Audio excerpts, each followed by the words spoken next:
पूर्णमदः पूर्णमिदं पूर्णात् पूर्णमुदच्यते पूर्णस्य पूर्णमादाय पूर्णमेवावशिष्यते। ॐ शान्ति शान्ति शान्तिः। शङ्करं शङ्कराचार्यं केशवं बादरायणं सूत्रभाष्यकृतौ वन्दे भगवन्तौ पुनः पुनः। ईश्वरो गुरुरात्मेति मूर्तिभेदविभागिने व्योमवद्व्याप्तदेहाय दक्षिणामूर्तये नमः। ॐ शान्ति शान्ति शान्तिः।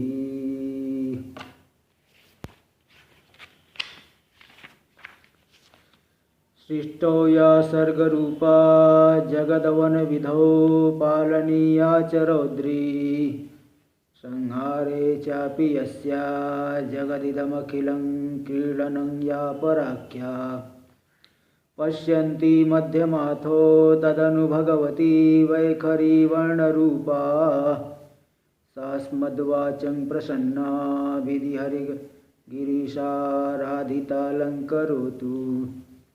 नारायणं नमस्कृत्य नरं चैव नरोत्तमं देवीं सरस्वतीं व्यासं ततो जयमुदीरयेत्। ॐ शान्ति शान्ति शान्तिः। बोलिए जगदम्बा भवान भगवती की जय। श्रीमद्देवी भागवत महापुराण की जय। हम लोग श्रीमद्देवी भागवत महापुराण के अंतर्गत प्रथम स्कंध उसमें 5वां अध्याय इस पे हम लोग श्रवण कर रहे थे। यहाँ भी बताया गया कि किसी समय भगवान विष्णु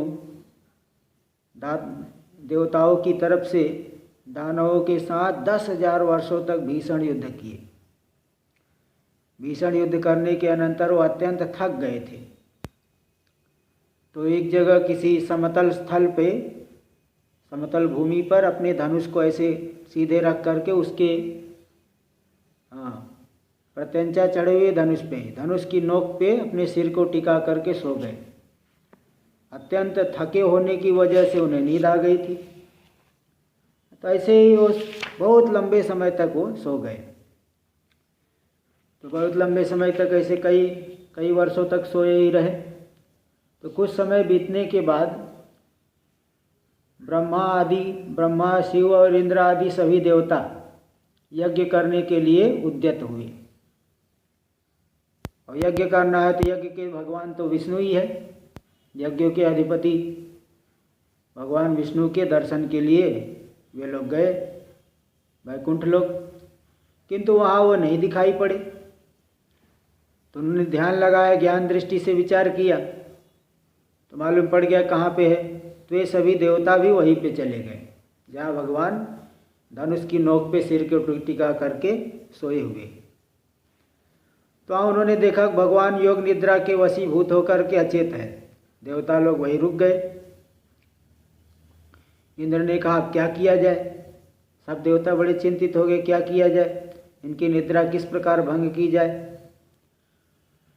शिव जी ने कहा देखिए निद्रा भंग करने में तो महान दोष है, लेकिन यज्ञ भी करना अत्यंत आवश्यक है ना। इसलिए ब्रह्मा जी ने दीमक की सृष्टि कर दी और दीमक को आदेश दिया कि जाओ इनके धनुष के अग्रभाग को खा लो, जिससे को नीचे उनका सिर नीचे हो जाए तो उनकी नींद खुल जाए। और दीमक भी नहीं जा रहा था, मैं भी ये पैसा पाप क्यों करूं। तो भगवान ब्रह्मा जी ने कहा तुम्हें मैं यज्ञ के भाग का भागी, यज्ञ के अंश का भागी बना देता हूँ। फिर दीमक ने जाके धनुष के अग्रभाग को खा लिया। धनुष के अग्रभाग को खाते ही धनुष की प्रत्यंचा जो है बहुत जोर से आवाज़ करके टूट गई और भगवान विष्णु का सिर कट करके कहीं चले गया। और देवता लोग बड़े चिंतित हो गए, पूरा अंधकार छा गया। अंधकार जब जो है हटा तो देखे कि बिना मस्तक का ही उनका धड़ है सब देवता लोग बड़े चिंतित हो गए। सब आपस में बड़े चिंतित होकर बोलने लगे। फिर ब्रह्मा जी ने कहा, देखिए, जो काल के द्वारा अवश्यमेव भोक्तव्यम काले नापादितम चेत शुभम वाप्यशुभम वापी दैवम कोतिक्रमित पुनः। वो जो है, चाहे शुभ हो चाहे अशुभ हो, काल के द्वारा जिन कर्मों के फल का निर्धारण किया गया है उसे अवश्य ही भोगना पड़ता है ना। इसलिए प्रत्येक प्राणी सुख दुख का भोग कर रहा है। जैसे पूर्व काल में काल की प्रेरणा से ही भगवान शिव जी ने मेरे एक सिर को काट दिया था, और उसी काल की वजह से ही साप के कारण शिव जी का लिंग कट करके बाद में गिर गया। और आज उसी प्रकार आज भी विष्णु भगवान का सिर कट के समुद्र में गिर गया है, लवण सागर में जा गिरा है। और दैव योग से ही इंद्र को हजारों योनियों में जाना पड़ा, दुख भोगना पड़ा, स्वर्ग से च्युत होकर के मानसरोवर में कमल में रहने लगे। देवताओं को न जाने क्या क्या दुख नहीं झेलना पड़ा। तो ये सब काल की ही प्रेरणा है। काल से प्रेरित होकर के प्रारब्ध के वश से सभी प्राणियों को सुख दुख भोगना पड़ता है। इसलिए आप लोग शोक मत करिए। आप लोग क्या करिए, उस महामाया का ध्यान करिए। चिंतयन्तु महामायां विद्या देवीं सनातनीं सा विधास्यति न कार्यं निर्गुणा प्रकृति परा। उस महामाया विद्या देवी का ध्यान करिए जो सनातनी है, जगत को धारण करने वाली है, और जिनके द्वारा पूरा यह जगत व्याप्त है। तो वे जो निर्गुणा परा प्रकृति माया है, हम लोगों के समस्त कार्यों को सिद्ध कर देगी। सूत उवाच इत्युक्त्वा वै सुरान् वेदा निगमानादिदेशः देहयुक्तान् स्थितान् अग्रे सुर कार्यार्थ सिद्धये। सूत जी ये कथानक ऋषियों को सुना रहे हैं।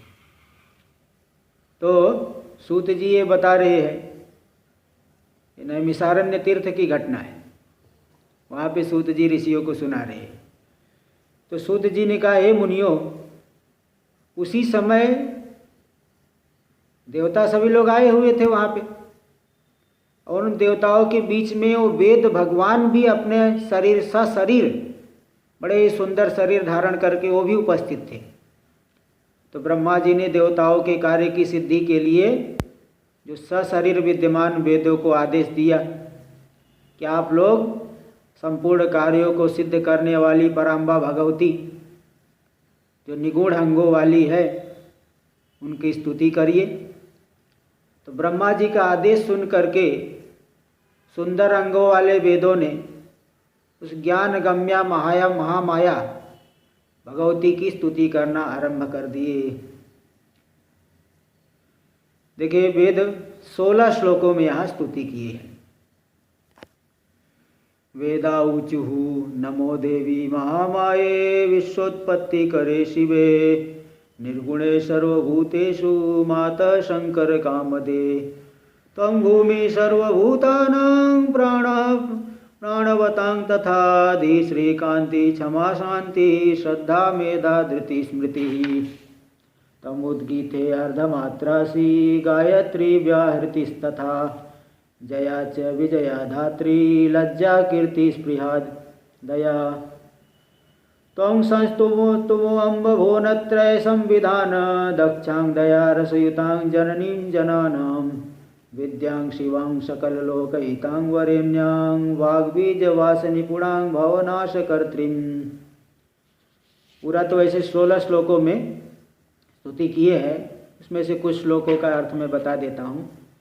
तो वेद भगवान शरीर धारण किए हुए वेद भगवान देवी की स्तुति कर रहे हैं। हे देवी, हे महामाया, विश्व की उत्पत्ति करने वाली, हे शिवे, निर्गुणे संपूर्ण भूतों के ऊपर शासन करने वाली माता, हे शंकर, शिव जी की कामनाओं को पूर्ण करने वाली, तुम ही भूमि हो, तुम ही सभी प्राणियों के प्राण हो, तुम धी बुद्धि श्री कांति क्षमा शांति श्रद्धा मेधा धृति स्मृति सब के सब तो आप ही हैं।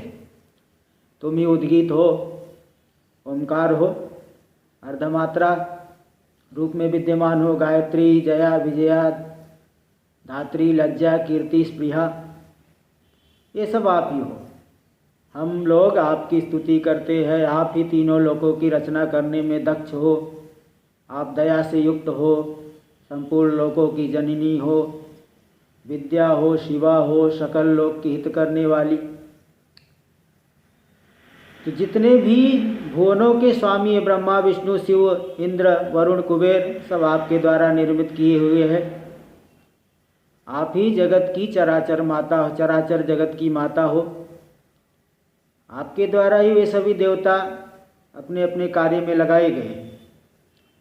तो सभी देवताओं का भी आप ही सृजन करती हो। आप जो है सबका पूरे जगत का सर्जन, पालन, संहार उनके माध्यम से कराती हो। न ते रूपं वेत्तु सकल भुवने कोऽपि निपुणो न नाम्नां संख्यां ते कथितुमिह योग्योऽस्ति पुरुष यदल्पं कीलालं कलयितुमशक्तः स तु नरः कथं पारावार कलन चतुर स्यादृतमतिः। पूरे संसार में ऐसा कोई भी निपुण पुरुष नहीं है जो कि आपके रूप को जान ले। आपके नामों की संख्या को कोई नहीं बता सकता। बताओ, जो आदमी थोड़े से जल को नहीं पार कर सकता तो कितने बड़े महासागर को कैसे पार कर पाएगा। मतलब कुल मिला के आपकी महिमा को कोई नहीं जान सकता। आप ही पूरे जगत की रचना करती हो। तो हे भगवती, क्या आपको नहीं पता है कि विष्णु भगवान का सिर कट गया है। न किं जानासि त्वं जननी मधुजिन्मौलिपतनं शिवे किं वा ज्ञात्वा विविदिशसि शक्तिं मधुजितः हरे किं वा मातर्दुरितततिरेषा बलवती भवत्या पादाब्जे भजन निपुणे क्वासि दुरितम। क्या वेद भगवान बता रहे माता को कि हे जननी, क्या आपको पता नहीं है कि भगवान विष्णु का सिर कट के गिर गया है। अथवा क्या जान करके भी आप भगवान विष्णु की परीक्षा लेना चाहती, अथवा उनके पापों का समुदाय का फल है। किंतु मेरे विचार से तो जो आपके चरण कमलों का भजन करता है उससे कोई पाप नहीं हो सकता। आप इस संकट काल में देवताओं की उपेक्षा क्यों कर रही है। आप उनकी रक्षा करिए। हम लोग बड़े कष्ट में है। भगवान विष्णु के सिर संयोजन में विलंब क्यों हो रहा है। अथवा ये हो सकता है कि आपने देवताओं का अभिमान को जान करके विष्णु भगवान को भी संग्राम विजय का अहंकार हो गया तो उसे दूर करने के लिए आपने लीला किया है। अथवा ऐसा भी हो सकता है कि युद्ध में जो हार गए दैत्य लोग किसी मनोहर तीर्थ में घोर तपस्या करके आपसे वरदान प्राप्त कर लिया है दैत्यों ने, जिससे कि भगवान विष्णु का सिर कट गया। अथवा आप भगवान विष्णु के साथ कोई विनोद कर रही है, सिर विहीन रूप देख करके विनोद कर रही है। अथवा आप लक्ष्मी के ऊपर अत्यंत क्रोधित है जिससे कि उनको विधवा बना दिया। तो भगवान विष्णु का सिर छिन्न हो करके कहाँ चला गया है, कट के कहाँ चला गया, हम नहीं पता है, हम नहीं जानते। हमारे पास कोई युक्ति भी नहीं है। इसलिए जैसे कोई मृत प्राणी को जिलाने के लिए अमृत की आवश्यकता होती है, तो उसी प्रकार संपूर्ण संसार को जीवन देने वाली आप है। इसलिए आप हमारे संकट को दूर करिए। तो इस तरह से 16 श्लोकों में वेद भगवान ने भगवती माता अम्बा की स्तुति की। इस प्रकार से वेदों के द्वारा स्तुति किए जाने पर महामाया भगवती महेश्वरी जो त्रिगुणातीत है वे प्रसन्न हो गई और प्रसन्न होकर के आकाशवाणी के माध्यम से अत्यंत मनोहर वाणी बोली। वो देखो देवताओं को पहले सांत्वना दे रही है। माँ कुरुध्वंसुराश्चिंतां स्वस्थास्तिष्ठन्तु चामराः तुताहं निगमय कामं संतुष्टास्मि न संशय। हे देवताओं, हे अमरा, हे सुरा, तुम लोग चिंता मत करो, स्वस्थ हो जाओ। इन वेदों ने जो मेरी स्तुति की है इससे मैं अत्यंत प्रसन्न हूँ। और तुम्हारी सभी कामनाओं को मैं पूर्ण करूंगी।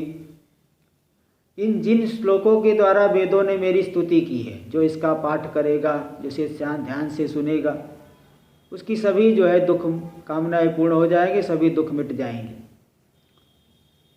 तो वेदों के द्वारा उच्चारित है, इसलिए वेदों के समान ही स्तुति है। और रही बात भगवान विष्णु के शिरोच्छेदन की, तो उसका कारण मैं तुम्हें बताती हूँ, क्यों विष्णु भगवान का सिर कट गया। एक बार भगवान विष्णु अपनी प्रियतमा पत्नी लक्ष्मी के साथ विचार कर रहे, एक साथ में बैठे हुए थे। एकाएक भगवान विष्णु ने लक्ष्मी का मुंह देख करके वे हंसने लगे। भगवान विष्णु भगवती लक्ष्मी का मुंह देख करके हंसने लगे। लक्ष्मी जी ने सोचा कि भगवान मुझे देख करके क्यों हंस रहे हैं, क्या मेरे मुख में कुछ मलिनता है, कुछ दोष है? बिना कारण तो ये हंस नहीं सकते। अथवा हो सकता है इन्होंने कोई दूसरी पत्नी बना ली हो, मेरी सौत, किसी सुंदर स्त्री को अपनी दूसरी पत्नी बना ली, यानी मुझे सौत आ गई है। ऐसा सोचते ही लक्ष्मी अत्यंत कोप से युक्त हो गई। उनके इस पूरे शरीर में तामसी शक्ति, तमोगुण से युक्त शक्ति व्याप्त हो गई, है ना, तामसी शक्ति प्रविष्ट हो गई। वे अत्यंत क्रोधित हो उठी और तो उन्होंने धीरे से मंद स्वर से कहा, तुम्हारा सिर कट के गिर जाए, इदम पततु ते शिरः। ऐसा सनय धीरे धीमी आवाज में कह दिया, शाप दे दिया, है ना। ये स्त्री स्वभाव के कारण उन्होंने बिना सोचे समझे ऐसा कर दिया। कारण यह है कि स्त्रियों में विधवा हो जाने से अधिक बढ़ करके दुख है सपत्नी हो जाना। सपत्नी के इस व्यवहार से होने वाला दुख, सपत्नी यानी सौत, किसी स्त्री को पति दूसरा पत्नी कर ले तो सौत से होने वाला जो दुख है विधवा होने के दुख से बढ़ करके है। इसलिए तामसी शक्ति के प्रभाव में लक्ष्मी जी ने बिना विचार किए यह शाप दे दिया कि तुम्हारा सिर कट के गिर जाए। इसी वजह से उन विष्णु का आज सिर कट गया है। देखिए, ऐसे तो हर एक प्राणी में दोष होते हैं, शरीर में सभी के दोष होते हैं। अब प्रसंगवश यहाँ बताया कि स्त्रियों में स्वाभाविक दोष क्या क्या है। यहाँ एक श्लोक आया है, अनृतं साहसं माया मूर्खत्वं मतिलोभता अशौचम निर्दयत्वं च स्त्रीणां दोषा स्वभावजा। बोले स्त्रियों में स्वाभाविक दोष होते क्या क्या? अनृतम यानी मिथ्या बोलना, साहस बहुत ज़्यादा साहस, माया मूर्खता, अत्यंत लोभ, अपवित्रता और दयाहीनता, स्त्रियों में स्वाभाविक दोष है। वैसे तो हर एक आदमी, हर एक जितने भी प्राणी है शरीर में है तो भाई तो सभी के दोष तो है ही, लेकिन ये प्रसंगवश यहाँ बता दिया। जैसे कहीं कहीं प्रसंगवश पुरुष के दोष बताते हैं, कहीं प्रसंगवश पशु पक्षी के दोष बताए जाते हैं। तो दोष तो सभी में है, किंतु यहाँ प्रसंगवश बता दिए कि स्त्रियों में स्वाभाविक रूप से दोष होता है। एक मूर्खतावश लक्ष्मी जी ने जैसे शाप दे दिया। तब मैं उन वासुदेव को सिर से युक्त कर देती हूँ, है ना, कर दूंगी। किंतु एक और कारण बताती हूँ, दूसरा भी एक कारण है कि जिस वजह से भगवान विष्णु का सिर गिरा हुआ है, सिर गिर गया। एक और कारण है, प्राचीन काल में एक महाबाहु नाम का एक राक्षस था, महाबाहु अत्यंत बलवान, हयग्रीव उसका नाम था, हयग्रीव। तो वह राक्षस सरस्वती नदी के किनारे बहुत कठोर तपस्या करने लगा।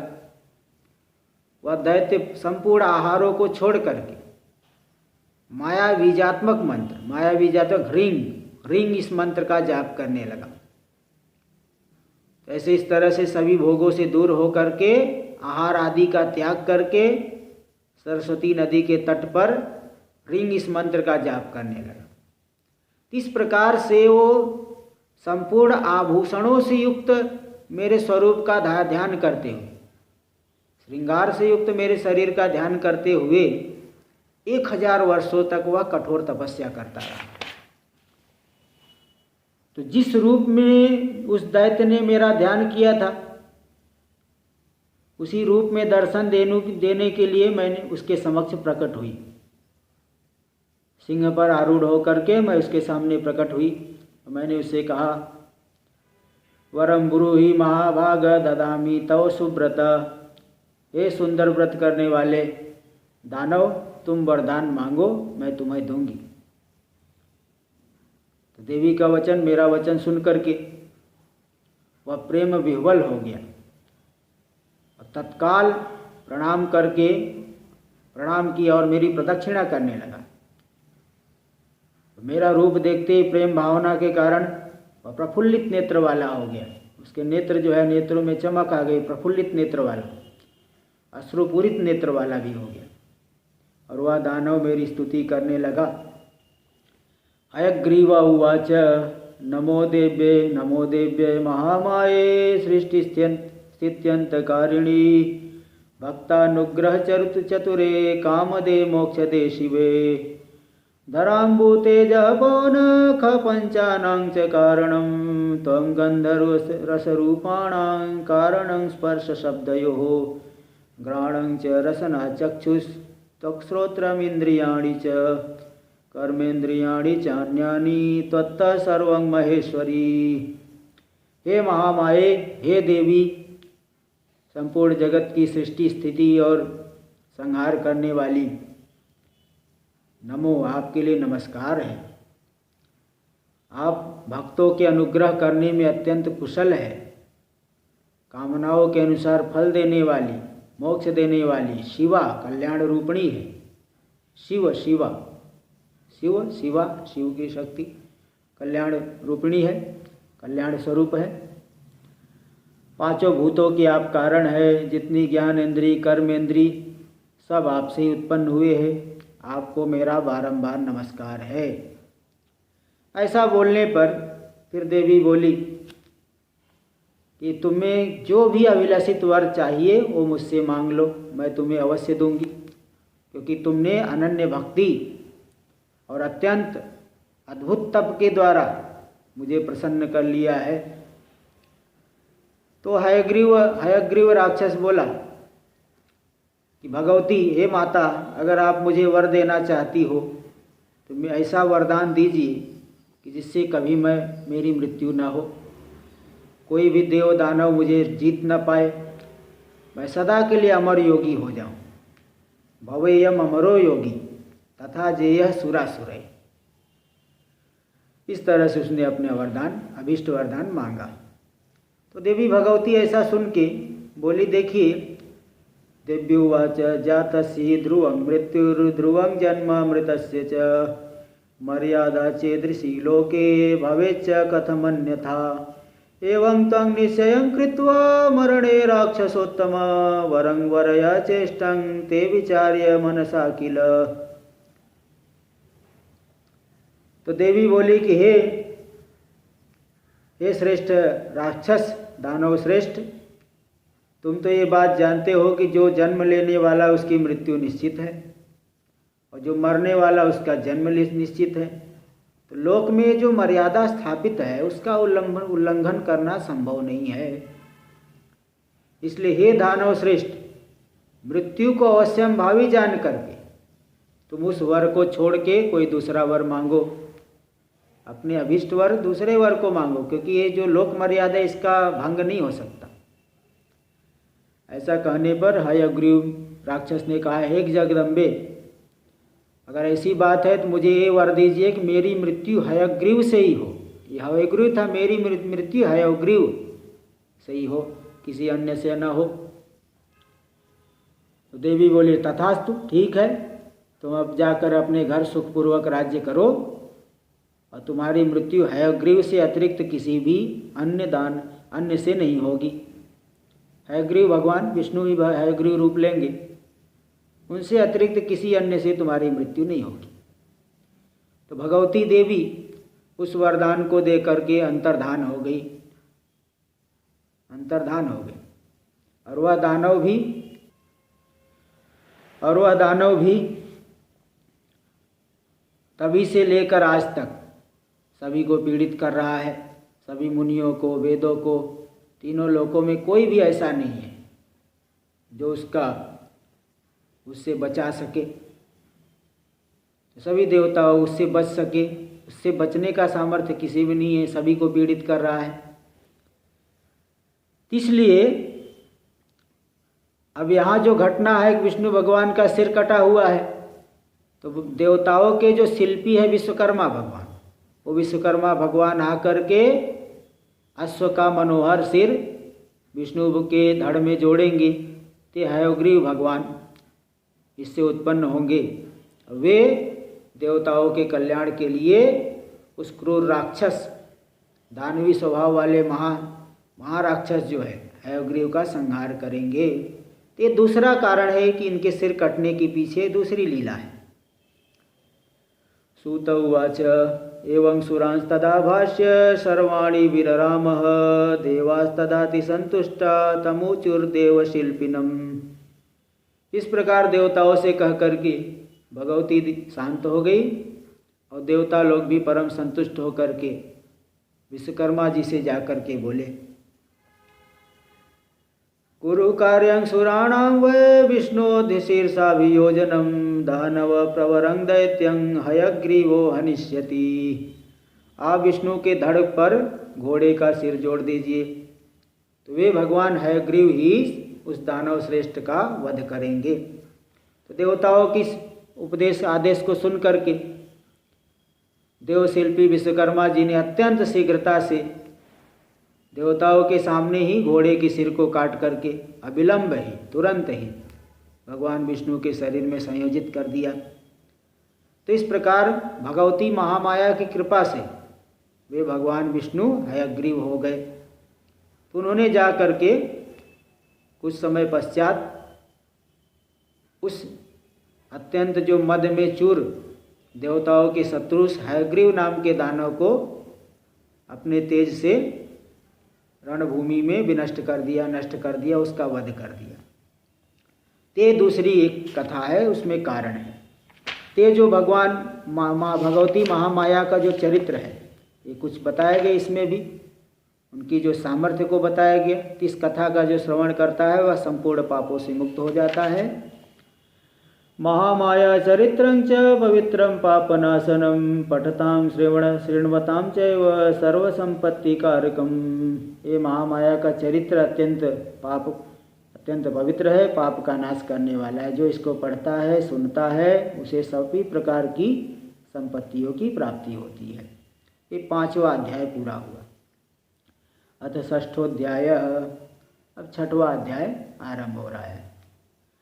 ऋषय ऊचुः सौम्य यच्च त्वया प्रोक्तं शौरेर्युद्धं महार्णवे मधुकैटभयो सार्धं वर्षसहस्रकम्।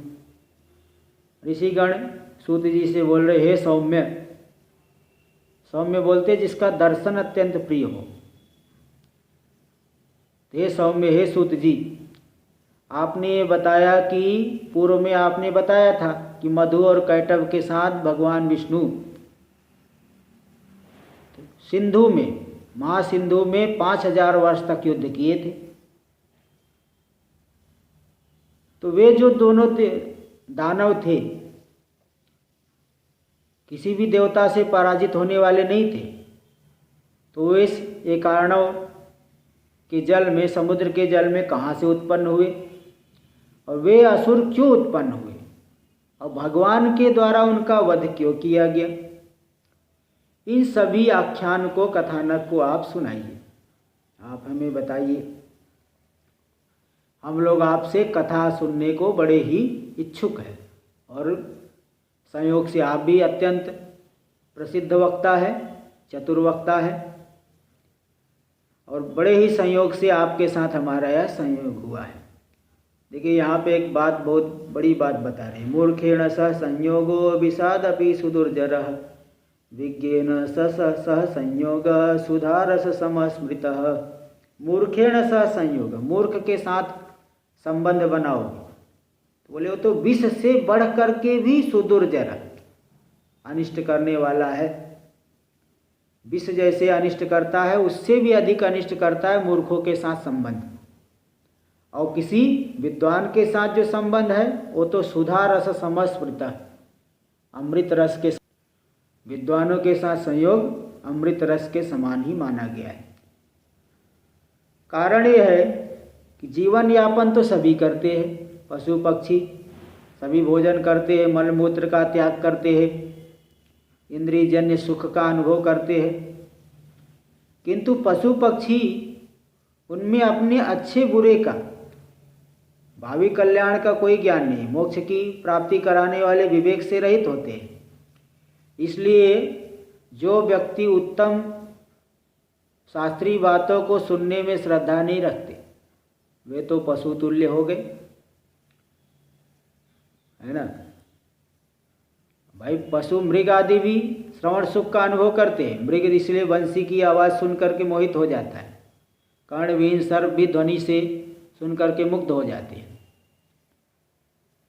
हाँ, तो इसलिए तो देखिए, देखने सुनने से मनोरंजन भी प्राप्त होता है, लेकिन जो व्यक्ति शास्त्र आदि की वार्ता को सुनता है उसका ही परम कल्याण होता है। बाकी अन्य सांसारिक बातों को सुनने में उससे वास्तव में तो हानि ही होती है। इसलिए आप बता रहे हैं, देखिए श्रवण भी 3 प्रकार का है। ये बातें जो है बहुत जानने की बातें हैं, बहुत उत्तम बातें बता रहे हैं कि 3 प्रकार का श्रवण होता है।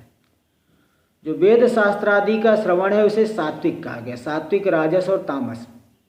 तो वेद शास्त्र आदि का श्रवण सात्विक है, साहित्य का श्रवण राजस, युद्ध संबंधी बातों का अथवा निंदा का श्रवण ये तामस श्रवण है। एक बार एक व्यक्ति आता था मेरे पास, वो मतलब प्रवचन में आता था, तो बाद में आना बंद कर दिया। तो उसे पूछा, भाई क्या बात है? तो बोले, क्या करें महाराज जी, थोड़ा समझ में नहीं आता है, तो कुछ उपन्यास की पुस्तकें लाया हूँ, उसको मैं पढ़ता हूँ। तो देखिए वो सब जो साहित्य आदि का श्रवण है ना, वो राजस माना जाता है। शास्त्र आदि की बातें सुननी चाहिए, भले समझ में कम आती हो, किंतु धीरे धीरे वो भी समझ में आने लगती है। कोई आदमी पहली कक्षा में है और 5वीं कक्षा की बात नहीं समझ में आती, लेकिन धीरे धीरे समझ में आती है। तो ऐसे ही शास्त्र की को श्रवण करना चाहिए। यदि आप आरंभ में आपको नहीं समझ में आ रहा है तो फिर कुछ समय बाद वो समझ में आने लगता है। वो जो बड़े बड़े विद्वान हुए, क्या ऐसे ही थोड़ी विद्वान हो गए? भाई कुछ जो है धीरे धीरे सीखा जाता है, धीरे धीरे समझ में आती है बातें। तो वेद शास्त्र आदि का श्रवण सात्विक होता है, साहित्य का श्रवण राजस और निंदा आदि का श्रवण ये तामस होता है। और सात्विक श्रवण में भी 3 प्रकार है, उत्तम, मध्यम और अधम।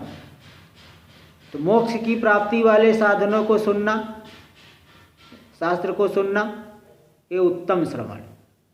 और स्वर्ग देने वाले शास्त्र को सुनना मध्यम, और भोगों की प्राप्ति कराने वाले शास्त्र को सुनना ये अधम है। और साहित्य भी 3 प्रकार का है। जो साहित्य जो मध्यम ये राजस श्रवण माना गया है, तो राजस श्रवण भी 3 प्रकार का है, उत्तम, मध्यम और अधम। जिसमें अपनी स्वकीय नायिका का वर्णन हो, स्वकीय स्त्री का वर्णन हो, वह उत्तम। जिसमें वेश्याओं का वर्णन हो, मध्यम। और जिस साहित्य में पर स्त्री का वर्णन हो, वो अधम साहित्य। और जो तामस श्रवण है, निंदा आदि का, युद्ध संबंधी बातों का, उसमें उत्तम, मध्यम और अधम उसमें भी है। किसी पापचारी के संहार से संबंधित, पापाचारी है, किसी पापी के संहार संबंधित कथा को सुनना, यह उत्तम हो गया तामस में उत्तम। और द्वेष के कारण अथवा शत्रुता से जो युद्ध का वर्णन, जैसे कौरव पांडव का हुआ था, ये मध्यम। और बिना कारण विवाद और कलह से उत्पन्न हुई युद्ध का वर्णन, इसको सुनना, ये अधम श्रवण। इस तरह से पुराणों की श्रवण की प्रधानता है, सात्विक श्रवण में आता है। इस के श्रवण से पुण्य होता है, बुद्धि हमारी शुद्ध होती है और संपूर्ण पाप नष्ट हो जाते हैं। इसलिए आप पौराणिक कथा हमसे कहिए, ऐसा ऋषियों ने सूत जी से प्रार्थना किया। देखिए अब सूत जी बता रहे हैं। तो यहाँ मधु कैटभ राक्षस की उत्पत्ति आदि के विषय में प्रश्न पूछे कुल मिला के, और बीच में श्रवण आदि के विषय में भी थोड़ी चर्चा की है। ऋषि लोगों तो मंत्र दृष्टा है, बहुत ज्ञानी है, फिर भी जो है देखिए शास्त्र में कितनी रुचि है। सूत उवाच यूयं धन्य महाभागा धन्योऽहं पृथिवीतले येषां श्रवण बुद्धिश्च ममापि कथने किल। हे महाभाग ऋषियों, आप सभी धन्य है, मैं भी धन्य हूँ, क्योंकि आप लोगों की श्रवण करने में बुद्धि उत्पन्न हुई है, कथा श्रवण में, और मेरी कथा का कथन करने में बुद्धि उत्पन्न हुई, इसलिए हम सभी महान हैं। आप लोग भी महान हैं, मैं भी धन्य हूँ। तो एक बार की बात है, पूर्व काल में प्रलयावस्था में जब तीनों लोग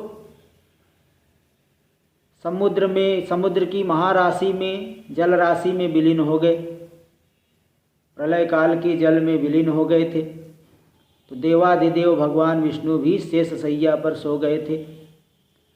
तब उन्हीं विष्णु भगवान के कानों के मैल से, कानों की जो कर्ण का मल है, गंदगी, उसी कर्ण मल से मधुकैटभ नाम के 2 दानव उत्पन्न हुए। वे दानव क्रीड़ा करते हुए इधर उधर घूमने लगे। बहुत विस्तृत जल है भाई, ये समुद्र ही कितना विस्तृत है, और प्रलयकालीन जो समुद्र है उसमें कितना जल होता है कोई कल्पना ही नहीं, जिसमें कि पूरा ब्रह्मांड जो है विलीन हो जाता है। तो वे दोनों दैत्य क्रीड़ा करते हुए उस पूरे समुद्र में इधर उधर घूमने लग गए। तो एक बार क्रीड़ा करने वाले विशाल शरीर वाले उन दोनों भाइयों ने विचार किया कि कोई भी कार्य बिना कारण के तो नहीं होता है। ये सर्वत्र एक नियम है, बिना कारण के कोई कार्य होता नहीं, और कोई भी आधेय वस्तु बिना आधार के संभव नहीं है। बिना आधार के कोई वस्तु, टिकी हुई वस्तु, आधेय वस्तु स्थित नहीं हो सकती। तो जो इतना लंबा चौड़ा विस्तृत जल दिख रहा है, किस आधार पे स्थित है? किसने इसका सृजन किया है? कैसे इससे उत्पन्न हुआ? और इस जल में निमग्न हम लोग कैसे स्थित है, यानी हम दोनों कैसे पैदा हुए? हमारे माता पिता कौन है? क्व तिष्ठति जलं चेदं सुखरूपं सुविस्तरं कत्केन सृष्टं कथं जातं मग्ना वावां जले स्थितौ आवां वा कथमुत्पन्नौ केन वोत्पादिता उभौ पितरौ क्वेति विज्ञानं नास्तिकां तथा वयोः। तो जल कहाँ से उत्पन्न हुआ और हमारे माता पिता कौन है, हमें किसने उत्पन्न किया? इस तरह से चिंतन करते हुए वे दोनों राक्षस किसी निश्चय पे नहीं पहुंचे। तो अभी जो है कैटभ मधु से बोला कि हे मधु, हे भाई, हे भ्राता मधु, हम दोनों की इस जल में स्थित रहने का कारण कोई ऐसी शक्ति है, कोई एक महाबली शक्ति है, ऐसा मैं मानता हूँ। उसी से यह पूरा समुद्र का जल व्याप्त है, उसी शक्ति के आधार पर यह जल टिका हुआ है। ते जो पराम्बा भगवती है, जिसके आधार पर यह जल टिका हुआ है, हम दोनों की स्थिति की कारण भी वही है। इस तरह से वे दोनों संसार के कारण रूप से भगवती को जाने। तो विविध प्रकार से चिंतन करते हुए वे दोनों दानव जब सचेत हुए, थोड़ा कुछ उन्हें बोध हुआ, तभी उन्हें आकाश में आकाशवाणी भगवती का बीज मंत्र ऐं, ये बीज मंत्र सुनाई पड़ा। उन दोनों ने इस मंत्र को हृदयंगम कर लिया, हृदयंगम करके उसका अभ्यास करने लगे। बहुत लंबे समय तक उसका जो है चिंतन करने के अनंतर उन्हें आकाश में एक सुंदर विद्युत दिखाई पड़ी। बिजली जो है, तीव्र विद्युत, सुंदर विद्युत दिखाई पड़ी। उन्होंने सोचा यह मंत्र ही है, यही मंत्र है, सगुण ध्यान। तो हमारा जो सगुण ध्यान है वही आकाश में दिखाई पड़ रहा है। इसलिए वे दोनों दानव और अधिक समाहित हो गए, निराहार होकर के, इंद्रियों को नियंत्रित करके वे दोनों दैत्य जप ध्यान आदि में स्थित हो गए। इस प्रकार से 1000 वर्ष तक उन्होंने दोनों ने कठोर तपस्या की। उस तपस्या से वे पराम्बा भगवती उन दोनों के ऊपर प्रसन्न हो गई। तब वहाँ पे आकाशवाणी हुई, वरं वाम वांछितम दैत्यो ब्रूतम परम सम्मतम ददामी परितुष्टास्मि युवयोस् तपसा किल। हे दैत्यो, तुम दोनों ने कठोर तपस्या की है, मैं तुम्हारे ऊपर प्रसन्न हूँ, तुम अपने मनोवांछित वर को मांगो। श्रुत उवाच इति श्रुत्वा तु तां वाणीं दानवाऊचतुस्तदा स्वेच्छया मरणं देवी वरं नौ देहि सुब्रते। उस आकाशवाणी को सुन करके दानवों ने कहा, हे देवी, हमारी मृत्यु हमारे इच्छानुसार हो, आप हमें यही वरदान दीजिए। तो फिर वाणी ने कहा, आकाशवाणी रूप में देवी ने कहा, हे दैत्यो, मेरी कृपा से तुम दोनों को अपनी इच्छा से ही मृत्यु प्राप्त होगी। पूरे देवताओं में, दानवों में कोई भी ऐसा नहीं जो तुम्हें पराजित कर पाए। इस तरह से भगवती ने वरदान दे करके वो चली गई। आकाशवाणी रूप में आई थी, चली गई, अंतर्धान हो गई। वे दोनों दानव वरदान पा करके मदोन्मत्त हो गए, मद से युक्त हो गए। उससे युक्त होकर के उस महासागर में जलचर जीवों के साथ क्रीड़ा करने लगी। अब कुछ काल के अनंतर उन्होंने देखा ब्रह्मा जी कमल पे बैठे हुए, कमल के आसन पे बैठे हुए ब्रह्मा जी को उन्होंने देखा। उन्हें देख करके वे दोनों युद्ध की लालसा से, क्योंकि वे अत्यंत बलवान है, उन्हें तो वरदान मिला हुआ है, तो देख करके वे प्रसन्न हो गए। ब्रह्मा जी से बोले, हे सुब्रत, आप हमारे साथ युद्ध करिए। यदि युद्ध नहीं करना हो तो इस पद्मासन को छोड़ करके चले जाइए, क्योंकि जो व्यक्ति दुर्बल है उसे इस आसन पर बैठने का कोई अधिकार नहीं है। जो वीर है वही जो है इस आसन का उपभोग कर सकता है। वीर भोग्या वसुंधरा इसलिए भी कहा गया है। अरे वसुंधरा जो है इसका भोग तो कोई वीर पुरुष ही कर सकता है। इसी प्रकार इस आसन का उपभोग वीर पुरुष ही कर सकता है। या तो तुम हमारे साथ युद्ध करो अथवा इस आसन को छोड़ करके चले जाओ। तो ब्रह्मा जी सोचे कि ये दोनों तो अत्यंत बलशाली है और मैं ठहरा तपस्वी, इनका क्या बिगाड़ सकता हूँ। 6ठ अध्याय पूरा हुआ। अथ 7वां अध्याय। सूत उवाच, ये प्रथम स्कंद की कथा चल रही है। प्रथम स्कंद में 7वां अध्याय अब आरंभ हो रहा है। सूत उवाच, तौ वीक्ष्य बलिनो ब्रह्मा ततोपायान चिन्तयत् सामदानभिदादिश्च युद्धान्तान् सर्वतंत्रवित्। उन दोनों वीरों को देख करके ब्रह्मा जी ने सोचा कि साम दान दंड भेद इन नीतियों के आलंबन से इनको जीतने का उपाय करना चाहिए। पहली बात तो इनमें कितना बल है मैं नहीं जानता हूँ, तो नीति तो यही कहती है जिसके बल की जानकारी न हो उसके साथ युद्ध नहीं करना चाहिए। अगर दूसरी बात है कि अगर मैं इनकी स्तुति करता हूँ तो ये लोग मुझे निर्बल समझेंगे। अपनी निर्बलता प्रदर्शित करना भी बुद्धिमानी नहीं है, क्योंकि निर्बलता प्रदर्शित करने पर ये लोग आके मेरा वध कर देंगे। तो इस समय न तो इनके साथ दान नीति ठीक है न भेद नीति ठीक है। इसलिए सबसे उचित यही है कि विष्णु प्रबोधयाम्यद्य शेषे सुप्तम जनार्दनम चतुर्भुजं महावीर्यं दुःखः स भविष्यति। जो शेषनाग पर सोए हुए चतुर्भुज पराक्रमी विष्णु भगवान है उनको मैं जगाऊं, वही मेरी विपत्ति में को अवश्य दूर करेंगे। इस तरह से ब्रह्मा जी ने चिंतन करके उस पद्म कमल के अंदर बैठे वहाँ से उतर करके कमल के नाल को पकड़ करके विष्णु भगवान के सन्निधि में गए। वहाँ से उतर करके विष्णु भगवान की सन्निधि में गए और जा करके उन्होंने विष्णु भगवान की स्तुति आरंभ कर दी। कुछ श्लोकों में स्तुति की है, तो 5-6 श्लोक यहाँ स्तुति किए हैं, तो 1-2 श्लोक बता देता हूँ। ब्रह्मोवाच दीननाथ हरे विष्णो वामनोत्तिष्ठ माधव भक्तात् हृदृषिकेश सर्वावास जगत्पते अंतर्यामिन्न मे आत्मन् वासुदेव जगत्पते दुष्टारिनाशनैकाग्र चित्तचक्र गदाधर सर्वज्ञ सर्वलोकेश सर्वशक्ति समन्वित उत्तिष्ठोत्तिष्ठ देवेश दुःखनाशन पाहि माम। हे दीनानाथ, दीनों के नाथ, हे विष्णु, हे वामन, हे माधव, हे भक्तों के दुख को दूर करने वाले ऋषिकेश, सभी के निवास स्थान जगतपति, आप उठिए।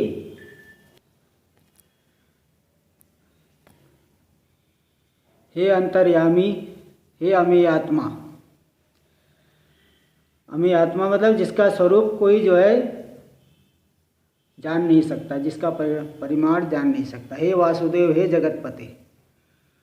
दुष्टारी नाश, दुष्ट जो है अरिक शत्रुओं का नाश करने वाले, हे एकाग्रचित, हे चक्र गदा धारण करने वाले भगवान, उठिए, मेरी रक्षा कीजिए। ये दोनों मदोन्मत्त दानव मेरा वध करना चाहते। मैं इस समय अत्यंत विपत्ति में हूँ। क्या आपको ये पता नहीं है? हे भगवान, मैं शरणागत हूँ, ऐसी स्थिति में आप मेरी रक्षा कीजिए, नहीं तो ये जो आपके जगत पालन का नियम है ये निरर्थक हो जाएगा। तो इस तरह से ब्रह्मा जी के बहुत स्तुति करने पर भी जब भगवान हरि उठे नहीं, तब ब्रह्मा जी ने विचार किया कि जो विष्णु भगवान है ये तो शक्ति के अधीन होकर के योग निद्रा के वश में चले गए हैं, जिससे जाग नहीं पा रहे हैं। इसलिए मैं दुख से पीड़ित इस समय क्या करूं? मेरे ऊपर संकट आ गया है। ये दोनों दानव तो मुझे मारना चाहते, अब मैं क्या करूं, कहाँ जाऊं? मुझे शरण देने वाला कौन है? ऐसा सोचते हुए उनको एक निष्कर्ष सूझा कि भगवती योग निद्रा ही इनको अपने अधीन की हुई है, इसलिए यही मेरी रक्षा कर सकती है। जिन्होंने विष्णु भगवान को भी चेतना से रहित कर दिया है, निष्पन्न कर दिया है, वही मेरी रक्षा कर सकती है। ऐसा सोच करके वे भगवती की स्तुति करने का निश्चय किए। और यहाँ कुछ बातें बताए, जैसे लोक में कोई मृत प्राणी है तो शब्द आदि को नहीं जान पाता है, इसी प्रकार भगवान विष्णु भी निद्रा के अधीन होकर के कुछ भी नहीं जान पा रहे। मैंने नाना प्रकार की स्तुति की तो भी निद्रा का त्याग नहीं कर पा रहे। तो जो प्राणी जिसके वश में हो जाता है वह उसी का दास हो जाता है।